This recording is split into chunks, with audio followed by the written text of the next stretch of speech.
নিজকে লাকি ফিল কৰিছোঁ আৰু এই অনুষ্ঠানটি যি এটা সুন্দৰ ব্যৱস্থা গ্ৰহণ কৰিলে আমাৰ অসমীয়া শ্ৰদ্ধা কবি ফুকন দাসৰ নাম ডাঙৰীয়াৰ শ্ৰদ্ধাঞ্জলি অনুষ্ঠানটো তেওঁকো মই এই সুযোগতে শ্ৰদ্ধাঞ্জলি জ্ঞাপন কৰিছোঁ আৰু আমাৰ এই অনুষ্ঠানটোত পাৰ্থপ্ৰদীপ শৰ্মা ছাৰৰ যি কবিতা পুথি তেওঁ ইমান এটা ধুনীয়া উপহাৰ আমাৰ মাজলৈ প্ৰদান কৰিলে তাৰ বাবেও তেখেতক অশেষ ধন্যবাদ জ্ঞাপন কৰিছোঁ আৰু শুভকামনা যাচিছোঁ। মই মানুহজনৰে এটা কবিতা পাঠ কৰিবলৈ ওলাইছোঁ। কবিতাটো তেওঁ আজি ৰাতিপুৱা লিখি পেলাই মোক পঢ়িব দিছিলে। ৰাতিপুৱা শুই উঠি চকু মেলাই তেওঁ লিখি আছে, চাইছোঁ লিখি আছে, মোক কৈছে কবিতাটো চোৱাচোন কেনেকুৱা আছে। চালোঁ, খুব ভাল লাগিলে মোৰ কবিতাটো। সেইটোকে মই এবাৰ অকণমান আওৰাই দিবলৈ চেষ্টা কৰিছোঁ।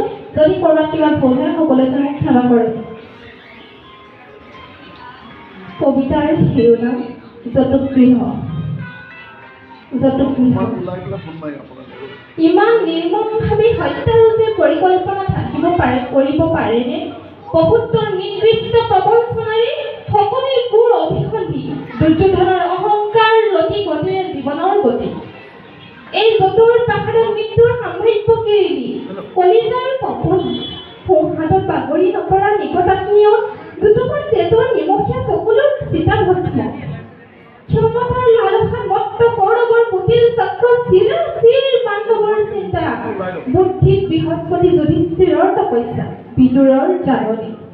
সুৰংগৰ শেষত আৰু এটা সুৰংগৰ সঞ্চালন, জীয়াই থকাৰ তীব্ৰ হেঁপাহ এটা দৌৰি ফুৰে পদব্ৰজ। ঈশ্বৰ বিশ্বাসীসকলে আসন্ন বিপদতো বিচাৰিব পাৰে পথৰ বাট।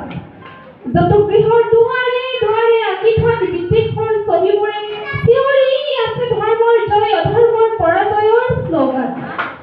দুৰ্ভাগ্য আৰু দুৰ্দশাই খেদি ফুৰা বিপন্ন সময়বোৰত পিঠাগুৰি চলে চালনীৰে সৰকি পৰে অসমীয়া ঘামৰ চিনাকি নৈ।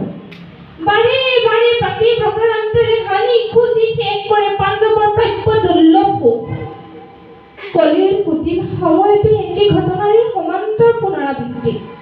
হিংস্ৰ মনবোৰত পৈশাচিক আক্ৰমণ, অবধৰ ওপৰত নাওমান সুখত হাঁহি থাকে চেগি চম্পা।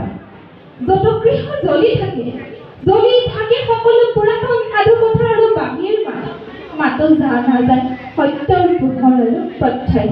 ধন্যবাদ।